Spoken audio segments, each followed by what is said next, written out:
Well, all throughout this year, we've been exploring and learning various spiritual practices, and we've slowly been picking up kind of pieces that will serve as a sort of a trellis as we grow in Christ, connected to the vine, as Pastor Becky suggested at the start of this series. And today, Steve Ingold helped us to reframe what it means to be a minimalist, I guess, or a monk. Yeah, no, you know? I don't think you were. Were you paying attention?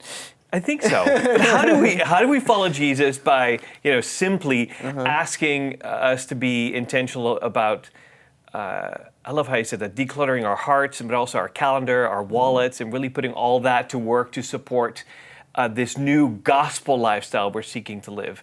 Or as you taught us today, Steve, to what do we set our hearts on? I really like that. So we've got some questions. Yeah, bring it. First of all, I thought this really was all about integrity. Figuring out how to live in a way that there's no discrepancy between our values and how we actually live our lives. Yeah, I mean, I think that's the goal is I love that proverb that everything flows from our heart. And I think that's the goal, is that what we think about ourselves and what we actually do aligns. And it's pretty upsetting when you recognize that they don't, which is what I did when I did the values exercise. But yeah, it's like, not to reference my dad again, but growing up I heard your walk talks and your talk talks, but your walk talks more than your talk talks. You got it? Got it. What you do means more than what you say. Yeah, absolutely. And I can't hear what you're saying because your actions speak so loud. Right. Yeah, absolutely. And I want to be a man of integrity. I want to be a person of integrity who does what he says he values and puts. And it's really difficult because we've figured out a way to separate the two, to live a Christian life that doesn't actually line up all that well with what Jesus taught. And it's been shocking these last couple of years walking through this with together as a staff to get to that. It's really hard. Yeah, and the interesting thing too is it's like I don't want anyone to. I don't think the goal was to beat anybody up over this, but there's always those people that you recognize in your life that are like, man, I know what they value because of how they live, and that's what I like. I want to be like that. That's attractive. Yeah, that's really attractive. I agree. Yeah, I mean, I like people just are popping in my mind right now. It's like that is someone that really values being centered in Jesus because it flows from their life. I want that too. You got a ways to go. I know. Thanks, Steve.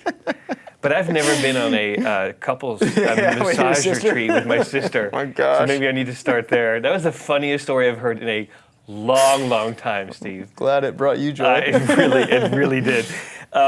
What do you think are some of the factors that really play into us bending to those three demons? What were the three demons again, by the way? Need to be successful, the need to be right, and that's usually theologically right, and the need to be under control.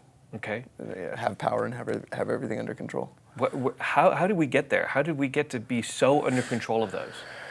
Yeah, I mean, I think they're the easiest temptations to fall into. I think that's what's modeled for us in the wilderness and Jesus' interaction with the tempter. I think it's so appealing because it's validating when you have those things, right? It's validating to be successful. It's validating when you think your theological viewpoint or your the thing you believe is right and supreme above all else. And it's validating to think that you're intelligent or wise or genius enough to have everything under control. When the reality is, like, those things are all fleeting and not really, probably not even within the realm of possibility to have all three of those things completely dialed in.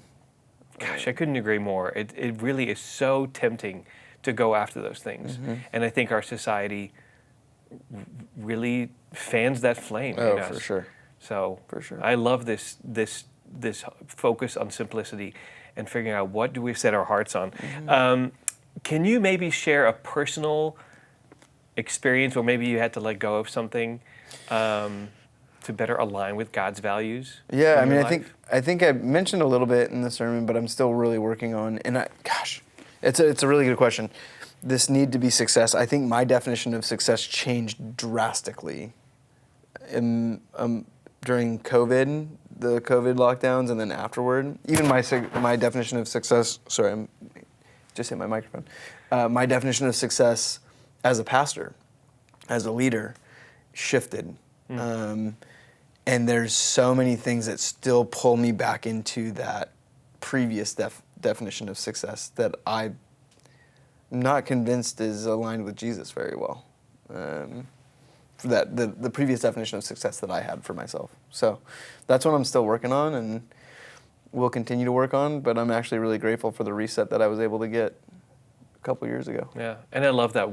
That is our goal as a church community, to go after that. And so I really appreciate this message. And what we center our hearts on will define what we become. That's so good, Steve. Thank you.